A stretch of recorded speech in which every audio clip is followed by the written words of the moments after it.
आज नूतन अध्याय को मुझे स्वागत करुच्ची मु डॉक्टर विरजा प्रसाद विश्व। आज विषय वस्तु है फूड पॉइजनिंग आप जो खाद्य खाऊं जदि तादेह किसी आपंकर विषाक्त जिनस अच्छी कौन जर्म अच्छी ताल आप बॉडी उपर कौन इफेक्ट पकई पारे आउ जरूरीकालीन परिस्थिति सृष्टि हुए से विषय किसी कहवाक चाहूँगी। जदि आप जानवा चाहते शेष पर्यटन निश्चित देखते बुझीपारे जदि आप कौन फूड पॉइजनिंग कंडीशन ने अफेक्ट होती पड़ोसी कौन सांग अफेक्ट होती आप इयरली ट्रिटमेंट कले निश्चित भाव में भल हो पारे जटिलता को रक्षा कर आसतु जाना फूड पॉइजनिंग कहले कौन ना एबे कौन लोक मैंने बहुत बाहर भोजी हो होटेल हो फास्टफुड हो खाऊं कौन जदि कौन मार्केट को कौन तेल घी जदि टॉक्सिन पॉइजन आगे आसी था किसी विषाक्त जिनस मिसी था सी भी मार्केट रू जो आसता है जेकोसी खाद्य पदार्थ सी भी आप फूड पॉइजनिंग कर तेणु फूड पॉइजनिंग एटा आगुरी थिला एबे भी अच्छी तेणु लोक मैंने डे टू डे लाइफ में बहुत जगह देखुं इमरजेंसी की पेसेंट आसुँच फूड पॉइजनिंग कंडीशन बेले बेले देखा गोटे गोटे गोटे गाँव में भोजी खाई भी फूड पॉइजनिंग होची बेले बेले देखा बहुत जगह बहुत लोग एट ए टाइम भी फूड पॉइजनिंग अफेक्टेड होते तेणु जानतु फूड पॉइजनिंग हबार मुख्य कारण है कौन बैक्टेरिया हो पारे भाइरस हो पारे पारासाइट हो पारे कौन खाद्य टॉक्सिन परिमाण बढ़ीगले बॉडी उपर जो इफेक्ट पकई था खाद्य द्वारा आम कही था फूड पॉइजनिंग कारण आम पॉइजन खाई न था आम फूड खाई था कि फूड भितर भितर किसी पॉइजनस जिनस थाए से आम आपको कही था फूड पॉइजनिंग आउ जदि सिम्पटम्स आप खाद्य खाइबार गोटे घंटा भितर बा गोटे दिन भितर देखा ताहले कहवा फूड पॉइजनिंग मु आज गोटे खाद्य खाई 3 दिन 5 दिन पर मत जब सिम्पटम्स देखा से फूड पॉइजनिंग कहबी ना जदि फूड मु खाई किछि घंटा भितर आउ गोटे दिन भितर जदि सिम्पटम्स आसला ताहले मु कहबी फूड पॉइजनिंग। अच्छा फूड पॉइजनिंग रे केमिति जानिबे जे आपन फूड पॉइजनिंग हेछि बोली तेणु फूड पॉइजनिंग रो कोन कोन लक्षण अछि देखो जब फूड पॉइजनिंग हम ताले आपन निश्चित भाव में पेट काटिबो बहुत जोर पेट काटिबो बांती हम और बांती थरे कि 2 थर हेनी बांती बारंबार भी हो पारे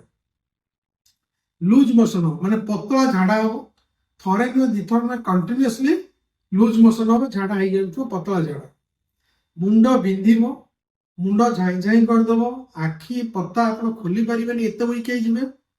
बॉडी टेम्परेचर भी बढ़िवार संभावना अच्छी मुंड बुलेबार संभावना अच्छी तेणु जदि ये सब सिम्पटम्स आसला अर्ली स्टेज रे ताले आपण कौन करेंगे निश्चित भाव में आप डॉक्टर परामर्श करेंगे डॉक्टर परामर्श करेंगे कहीं दरकार ना जदि फूड पॉइजनिंग होता आप बॉडी भितर जो पॉइजनस अच्छी टॉक्सिन अच्छी बैक्टेरिया अच्छी तार परिमाण दिन को दिन बढ़िबार लगे ऑटोमेटिकली 3 दिन 2 दिन पर सिम्पटम्स जदि अल्प थी ऑटोमेटिकली भी भल हो पारे किंतु मोर एडवाइस आप अपेक्षा न करी निश्चित डॉक्टर परामर्श करवा उचित कहीं ना एत परिमाण तरल झाड़ा हुए आ बांती हुए जहाँफल मनुष्य देह जलीय अंश बहुत परिमाण कमी जाए आ जलीय अंश कमीगले किडनी उपर अफेक्ट पकड़ संभावना अच्छी आ सोडियम पोटासियम कमिबार संभावना अच्छी आ जदि बैक्टेरिया जर्म जनित होता आप इन्फेक्शन परिमाण बढ़िबार लगे एमती गोटे स्टेज आस जटिलता स्टेज जो थर कि आप निश्चित हो कथा कहीपर भारी वीक वेरी वीक हो आपको संगे संगे हॉस्पिटलाइज होगा पड़ो से तो ये कहूँ जदि कौन इनिशियल स्टेज आसला आप निश्चित डॉक्टर परामर्श करेंगे आउ जदि सिम्पटम्स टेम्परेचर आसला बेसी आप निश्चित भाव पैरासिटामोल खाइबे और टेम्परेचर को कमेबे आ फ्लूइड जेहेतु ये बहुत लॉस होता है बांती जदि हो न बेसी आप ओआरएस नहीं पारे जदि कंटिन्यूअसली बांती होप ओआरएस ने पुणी से बांती हो तेणु आप तुरंत जाकि हॉस्पिटलाइज होगा पड़ो तेणु फूड पॉइजनिंग गोटे इमरजेंसी कंडीशन आपड़ जदि 24 आवर्स भितर तार केयर न ने किडनी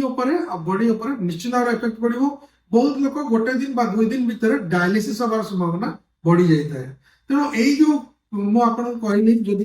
किसी परिमाण लोक आप हॉस्पिटलाइज होगा दरकार किसी लोग आप घरे भी ट्रिटमेंट हो पारे जदि आप अल्प परिमाण बांती अच्छी बहुत कम झाड़ा हो मेडिसिन लेके डॉक्टर को देखिए मेडिसिन लिखिक आप क्योर हो पारे किंतु जदि आप सिम्पटम्स बहुत अधिक होगा डिहाइड्रेशन बेसी होगा आप निश्चित भाव में तुरंत हॉस्पिटलाइज होगी ଆପଣ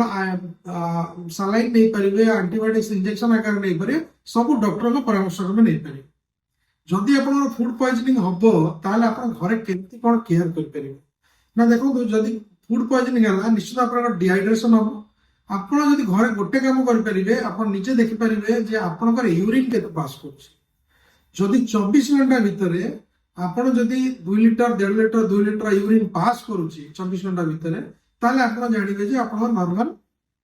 ୟୁରିନ୍ ଯାଉଛି ଆଉ କିଡନୀ ଉପରେ ଏତେ ଏଫେକ୍ଟ ନାହିଁ। କିନ୍ତୁ ଯଦି ଦେଖିବେ ଆପଣଙ୍କର ୟୁରିନ୍ର ପରିମାଣ କମି କମି ଯାଉଛି, ଦିନରେ ଯେତିକି ୟୁରିନ୍ ଯାଉଥିଲେ ସକାଳ ୟୁରିନ୍ ବହୁତ କମ୍ ହେଇଛି, ତାପରେ ୟୁରିନ୍ କମି ଯାଉଛି, ତାହେଲେ ଆପଣ ଡେରି ନ କରିକି ନିଶ୍ଚିତ ଭାବରେ ହସ୍ପିଟାଲାଇଜ ହେବାକୁ ପଡ଼ିବ। ଆଉ ଆପଣ ନିଶ୍ଚିତ ଭାବରେ ଫ୍ଲୁଇଡ ଇନଟେକ୍ ବଢାଇବେ, ମାନେ ପାଣି ବହୁତ ଅଧିକା ପିଇବେ, ଓଆରଏସ୍ ପାଣି ପିଇବେ, ଯାହାଫଳରେ ଡିହାଇଡ୍ରେସନ ରକ୍ଷା ପାଇପାରିବେ। ଫୁଡ ପଏଜନିଂ କୋଉମାନଙ୍କୁ ହବାର ସମ୍ଭାବନା ବେଶୀ ଥାଏ? ଛୋଟ ପିଲା, ଯୋଉ ଛୋଟ ଛୋଟ ପିଲା ଆପଣଙ୍କର ଘରେ ଅଛନ୍ତି, ସେମାନେ ବାହାରକୁ ଗଲେ ବହୁତ ଜିଦି କରନ୍ତି ବାହାର ଖାଦ୍ୟ ଖାଇବାକୁ, ସେମାନେ ବହୁତ ଶୀଘ୍ର ଫୁଡ ପଏଜନିଂର ଶିକାର ହେଇପାରିବେ। ବୃଦ୍ଧ ଲୋକ ଯୋଉମାନଙ୍କ ବୟସ 60 ବା 60 ଉର୍ଦ୍ଧ୍ୱ ହେଲାଣି, ସେମାନେ ବି ଫୁଡ ପଏଜନିଂର ଶିକାର ହବାର ବହୁତ ଚାନ୍ସେସ୍ ଅଛି। ଆଉ ଯୋଉମାନଙ୍କର ଇମ୍ୟୁନିଟି ପାୱାର କମ୍, ଯେମିତି ଆପଣ କ୍ୟାନ୍ସର ପେସେଣ୍ଟ ହେଲେ, ଡାଇବେଟିସ୍ ଅଛନ୍ତି ବା ଇମ୍ୟୁନିଟି କିଛି ମେଡିସିନ ଖାଉଛନ୍ତି ଯାହାଫଳରେ ଆପଣଙ୍କର ରୋଗ ପ୍ରତିରୋଧ ଶକ୍ତି କମ୍ ଅଛି, ସେମାନେ ସେଇ ସବୁ ରୋଗୀ ମାନଙ୍କର ବି ଫୁଡ ପଏଜନିଂ ହବାର ସମ୍ଭାବନା ବେଶୀ ଅଛି। ଆଉ ପ୍ରେଗନେଣ୍ଟ ଲେଡି ଯୋଉମାନେ ଗର୍ଭଧାରଣ କରିଛନ୍ତି, ସେମାନେ ବି ଫୁଡ ପଏଜନିଂ ହବାର ଚାନ୍ସେସ୍ ବେଶୀ ଥାଏ। ତେଣୁ ଯଦି ଏଇ ସବୁ ଏଜ ଗ୍ରୁପର ଲୋକ ଥାଆନ୍ତି, ସେମାନେ ଫୁଡ ପଏଜନିଂ ହବାର ଶିକାର ବହୁତ ଚାନ୍ସେସ୍ ଥାଏ। ଆଉ ଗୋଟେ ନେକ୍ସଟ ହେଲା, ଆପଣ ଯଦି ଫୁଡ ପଏଜନିଂ ଅଛି ତାହେଲେ କ'ଣ କେମିତି ଖାଦ୍ୟ ଖାଇପାରିବେ? ଦେଖନ୍ତୁ, ଯଦି ଫୁଡ ପଏଜନିଂ ହେଇଛି ନିଶ୍ଚିତ ଭାବରେ ଆପଣଙ୍କର ବାନ୍ତି ହଉଥିବ। ଯଦି ବାନ୍ତି ହଉନାହିଁ ବା କମ୍ ହଉଛି, ତାହେଲେ ଆପଣ ଆଗ ଅଳ୍ପ ପାଣି ପିଇକି ଦେଖିବେ, ଯେ 50 ml ପାଣି ପିଇକି ଦେଖିବେ ଯେ ଆପଣଙ୍କର ପୁଣି ବାନ୍ତି ହଉଛି କି ନାହିଁ। ଯଦି ବାନ୍ତି ହଉନଥିବ ତାହେଲେ 50 ml କରିକି ଆପଣ ବାରମ୍ବାର ଫ୍ଲୁଇଡ ଇନଟେକ୍ କରିପାରିବେ। ଆଉ କ'ଣ କରିପାରିବେ? ଆପଣ ଦହି ଖାଇପାରିବେ, ପାଚିଲା କଦଳୀ ଖାଇପାରିବେ। ଆପଣ କୌଣସି ର ଫ୍ରୁଟ୍ ଖାଇବେନି, ଯେମିତି କଞ୍ଚା ଫ୍ରୁଟ୍ସ କିଣିକି ମାର୍କେଟରୁ ବା କଞ୍ଚା ଫ୍ରୁଟ୍ସ କିଣିକି ତାର ଯୋଉ କରିକି ଆପଣ ଜୁସ୍ କରିକି ପିଇ ପାରିବେ ନାହିଁ। ଆପଣ ଘରେ ତିଆରି କରିକି ନର୍ମାଲ ଭେଜିଟେବୁଲରେ ଆପଣ ସିଝା କରିକି ବି ଖାଇପାରିବେ। ଆଉ ଯଦି ଆଲକୋହଲ ନେଉଥିବେ ଆଉ ସ୍ମୋକିଂ କରୁଥିବେ ତାହେଲେ ବନ୍ଦ କରିବେ। ଆଉ ଫ୍ଲୁଇଡର ପରିମାଣ ଓଆରଏସ୍ ପାଣି ଟିକେ ବଢାଇବେ। ଆଉ ବହୁତ ଲୋକ କରନ୍ତି ଯେ କି ଫୁଡ ପଏଜନିଂ କ୍ଷେତ୍ରରେ ପଇଡ଼ ପାଣି ପିଇ ଦିଅନ୍ତି। କାରଣ ଦେଖନ୍ତୁ, ଯଦି ଫୁଡ ପଏଜନିଂରେ ଯଦି ବାରମ୍ବାର ଭମିଟିଂ ହେଲା, ଲୁଜ ମୋସନ ହେଲା, ହୁଏତ ଆପଣଙ୍କର କିଡନୀ ଉପରେ ଯଦି ୟୁରିନ୍ ଆଉଟପୁଟ୍ କମ୍ ଅଛି ବା ୟୁରିନ୍ କମ୍ ବାହାରୁଛି, ତାହେଲେ ପଇଡ଼ ପାଣି ପିଅନ୍ତୁ ନାହିଁ। ଯଦି ୟୁରିନ୍ ଅଧିକା ବା ଭଲ ୟୁରିନେସନ ହଉଛି, ତାହେଲେ ଆପଣ ପଇଡ଼ ପାଣି ପିଇ ପାରିବେ। ଆଉ ଯଦି ଆପଣଙ୍କର କିଡନୀ ଆଗରୁ ଆଫେକ୍ଟେଡ ଅଛି, ଆଗରୁ ଆପଣଙ୍କର କିଡନୀ ଡାଇବେଟିସ୍ ହଉ ବା ବ୍ଲଡ ପ୍ରେସର ହଉ ଆପଣଙ୍କ ଆଫେକ୍ଟେଡ ଅଛି, ଆଉ ଯଦି ଫୁଡ ପଏଜନିଂ ହେଲା, ତାହେଲେ ନିଶ୍ଚିତ ଭାବରେ ଆପଣ ତୁରନ୍ତ ହସ୍ପିଟାଲାଇଜ ହେବା ଦରକାର ବା କମ୍ପ୍ଲିଟ ଇଭାଲୁଏସନ କରିବା ଦରକାର ଯେ କିଡନୀ ଉପରେ କିଛି ଏଫେକ୍ଟ ପଡୁଛି କି ନାହିଁ। ତେଣୁ ଯଦି କହିଲି, ଯଦି ଆପଣଙ୍କୁ ନିଶ୍ଚିତ ଭାବରେ କିଛି ବୁଝିବାର ଥିବ, ତାହେଲେ ନିଶ୍ଚିତ ଭାବରେ ମତେ କମେଣ୍ଟ ବକ୍ସରେ ଲେଖିବେ। ଆଉ ଯଦି ମୋ ଭିଡ଼ିଓ ଭଲ ଲାଗିଥିବ ନିଶ୍ଚିତ ଭାବରେ ଲାଇକ୍ କରିବେ, ସେୟାର କରିବେ, ସବସ୍କ୍ରାଇବ କରିବେ। Thank you.